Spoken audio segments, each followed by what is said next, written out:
Hey folks, it's Ben. We're here at iPull-uPull in Edmonton, Alberta, looking at some of my favorite body designs. Here we have, according to this, a 1991 Chevy Corsica. So let's see why it's in the yard. We're looking at it's an LT model. I think the LS was higher. Manual windows, manual door locks. These are bare bones cars. Nice rotary controls. Just a blinker. So that means, oh, here we got our wiper controls. Oh, that's fairly fancy.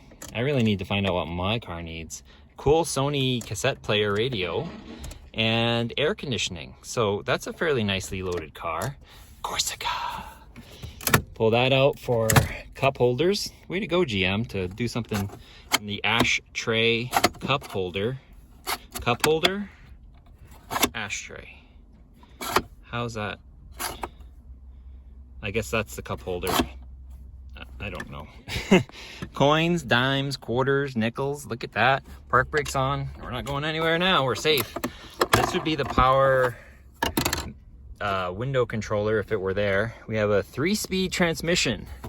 And the button to pop the trunk. That's fancy. Keys, fob, gauge cluster. Yeah, normal, boring gauge cluster.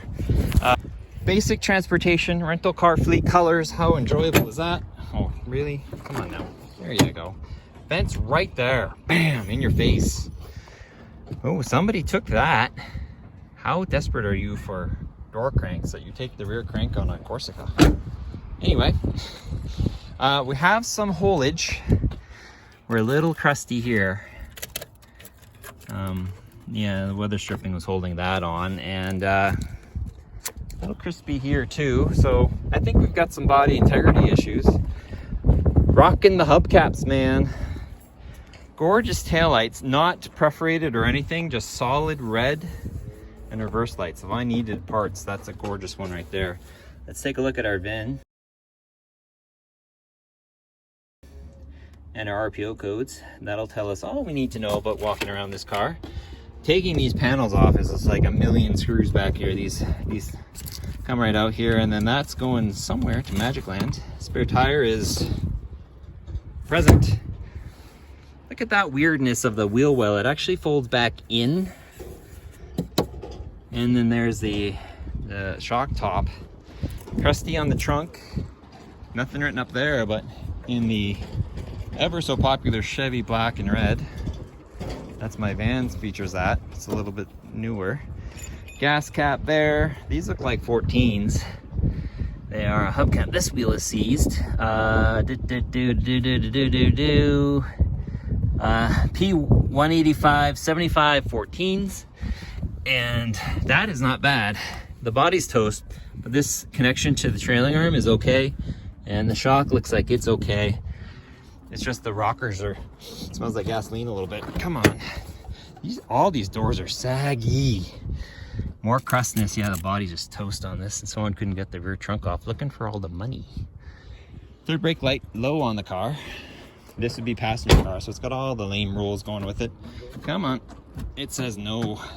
This one looks a little bent out of shape too, so that's what that's all about. Cup holders we already talked about. Cool mirrors. And then just like my Beretta, it's got the square engine tanks. But the power plant we're looking at here is not a V6. It is a 2.2 liter 4-cylinder. So I've never driven one, but I'm sure it's not the peppiest thing ever. Battery here, air intake there, generic round air filter, EGR valve. Looks like we have brakes. That's it, no ABS, which I thought in 91 maybe they would have everyone have ABS. Anyway, oh, what's this? Warning. Equipped with a remote start system, so somebody was fancy. All that fun stuff. My Beretta has dual kind of split lamps, so this does nothing for me. And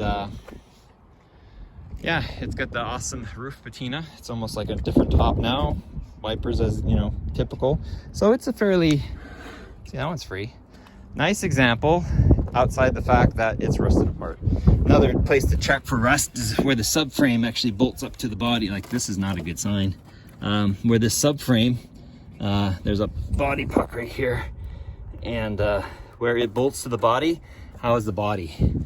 steering arm. I remember that it's really up there. The steering rack is really high up on these things. So anyway, oh, and did we get to see how many meters are on the kilos? It should have it.